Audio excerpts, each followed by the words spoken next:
പുതുവത്സരത്തിലെ നല്ല തീരുമാനം. പ്രതീക്ഷയുടെ ഒരു പുതുവത്സരം കൂടി വരവായി. കൂടുതൽ അത്യുത്സാഹത്തോടെ ജീവിതം മുന്നോട്ട് കൊണ്ടുപോകാൻ സാധിക്കട്ടെ.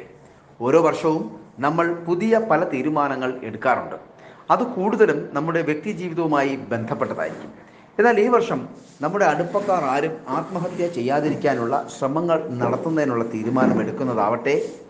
നമ്മുടെ അടുപ്പക്കാർ അഥവാ വേണ്ടപ്പെട്ടവർ കൂടുതലും നമ്മുടെ കുടുംബാംഗങ്ങളോ അയൽപക്കക്കാരോ ബന്ധുക്കളോ സുഹൃത്തുക്കളോ ആകാം.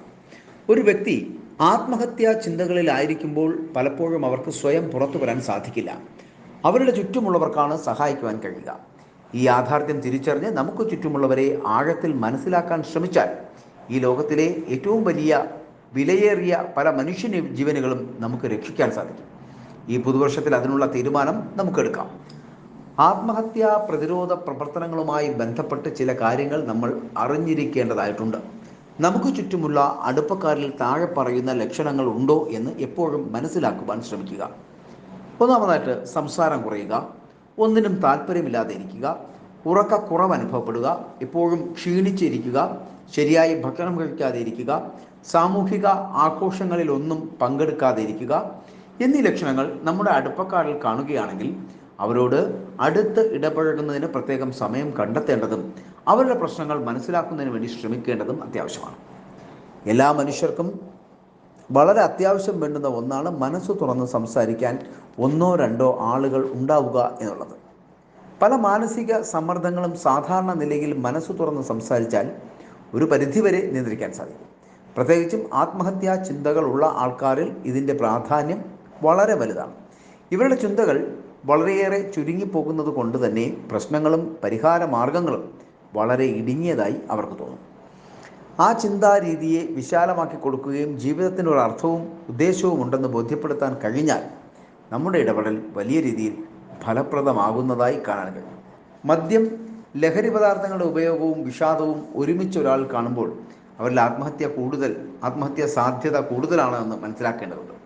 ആത്മഹത്യയുടെ പ്രധാനപ്പെട്ട കാരണങ്ങളായി കാണുന്നത് സാമ്പത്തിക ബാധ്യത, കുടുംബ പ്രശ്നങ്ങൾ, ബന്ധങ്ങളിലെ പ്രശ്നങ്ങൾ, മാനസിക രോഗങ്ങൾ, മദ്യപാനം, ഓൺലൈൻ ഇടപാടുകൾ തുടങ്ങിയവയാണ്.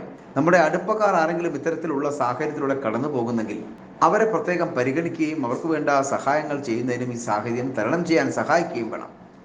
ആത്മഹത്യാശ്രമങ്ങൾ നടത്തുന്നത് കൂടുതലും സ്ത്രീകളാണെങ്കിലും ആത്മഹത്യ ചെയ്യുന്നത് ബഹുഭൂരിപക്ഷവും പുരുഷന്മാരാണ്.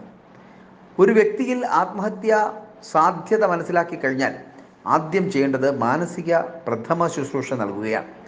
ഇതിൽ പ്രധാനമായും ആ വ്യക്തിയെ മനസ്സ് തുറന്ന് സംസാരിക്കുവാനുള്ള അവസരം ഒരുക്കുന്നത് മുതൽ ആത്മഹത്യാ പ്രതിരോധ സഹായ ഫോൺ നമ്പറുകൾ നൽകുന്നതുവരെ ഉൾപ്പെടും.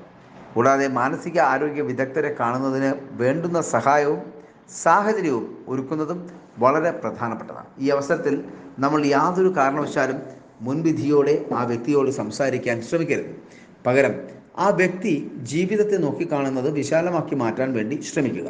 ശരിയായ രീതിയിലുള്ള ദാമ്പത്യ കുടുംബ ബന്ധങ്ങളുടെ പ്രവർത്തനങ്ങൾ തീർച്ചയായും മാനസിക ആരോഗ്യം മെച്ചപ്പെടുത്തുന്നതിന് ഒരു വലിയ മുതൽക്കൂട്ടാണ്.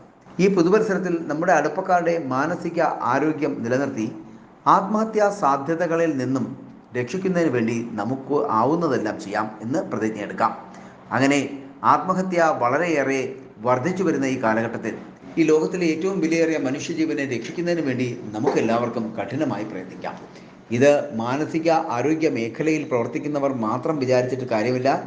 സമൂഹത്തിലെ എല്ലാവരും ഒരുമിച്ച് ഒരു ചിന്ത പോലെ പരിശ്രമിച്ചാൽ മാത്രമേ പ്രയോജനമുള്ളൂ. അങ്ങനെ ഈ പുതുവർഷത്തിൽ നമ്മുടെ അടുപ്പക്കാർ ആരും ആത്മഹത്യ ചെയ്യാതിരിക്കട്ടെ. ഒരു അനുഭവിക്കപ്പെട്ട അർത്ഥവത്തായ പുതുവത്സരം നേരുന്നു എന്നും പറയുകയാണ്.